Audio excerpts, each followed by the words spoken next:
Protesting is gay. In the colloquial sense, I was running errands in a nearby mid-sized city recently, and there were a bunch of protesters walking around. There were also many cars beeping, and I couldn't tell if they were part of the protest or if they were trying to boo it. What I found most fascinating is that none of these people were college students like me. I would say at least 80% of them were old or obese. If the purpose of a protest is to show the strength of a movement, this one was showing its weakness.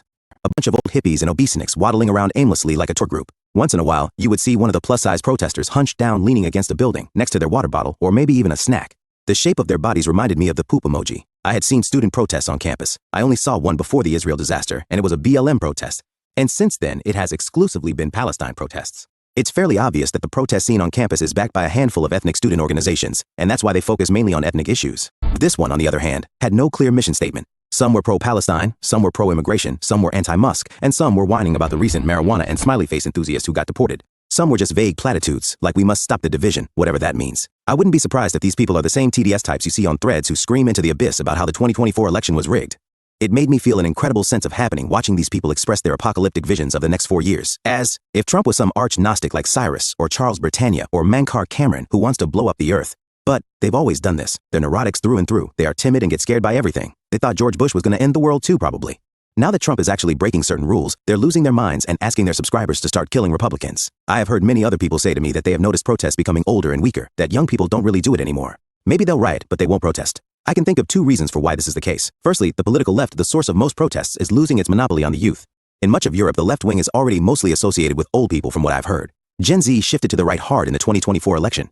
Secondly, I think most young people are beginning to realize that protesting is one of the most ridiculous social rituals we have. In the past, you could say it made some sense as a means to simply spread the word on certain issues. But in the present day, it is completely useless and perhaps even detrimental to a cause.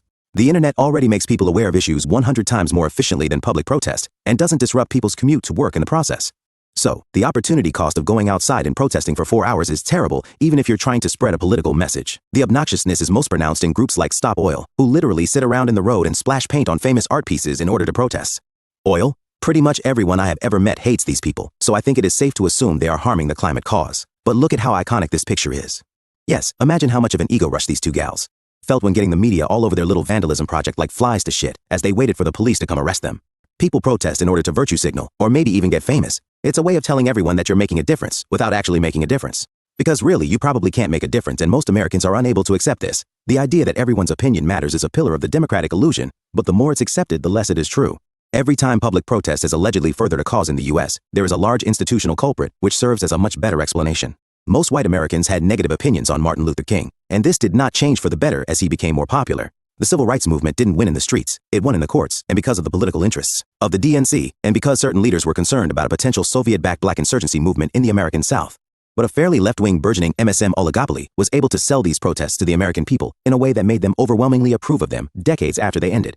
It also sold the movement positively to Northerners who had never lived in the South, rarely interacted with minorities, and never experienced any of the street performances in person that they saw on the news.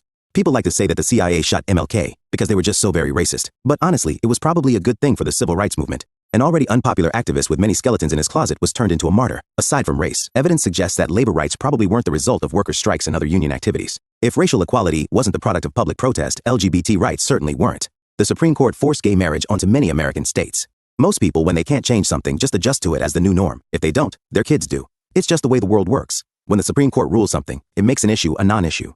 That's why I'm hoping that Trump will do more to humiliate the courts. We here at Sectionalism Archive do not believe in the legitimacy of Marbury v. Madison. I think there is a somewhat less narcissistic reason people protest. It's a way to network.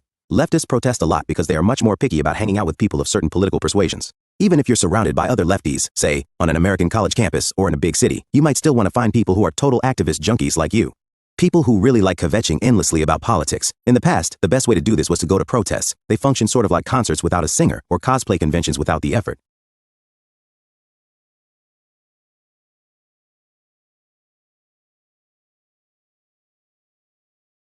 As shown above, right-wingers are more willing to be friends with people of different political attitudes, but I also think right-wingers are more ideologically and aesthetically diverse, and subsequently don't really get that enthusiastic about going to what is basically an outdoor conservative convention. Young conservative women, the ones who are really passionate about being conservative, seem to be kind of high maintenance and lack the ideological aesthetic diversity that right-wing men have.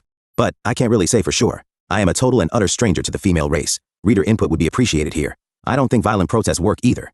Most bottom-up revolutions in history have been astroturfed by power blocks, or they only succeed by existing at the same time that the current regime has utterly exhausted itself. The French Revolution is an example of both. It came at a time where people were becoming less religious weak clergy, and the aristocracy was dwindling in size, while the bourgeoisie was relied on more and more for state functions and was increasingly wealthy, but was not satisfied being low rank. The February Revolution was backed by the soldiers and the Duma, and the October Revolution was heavily backed by the Russian Navy, particularly the Baltic Fleet.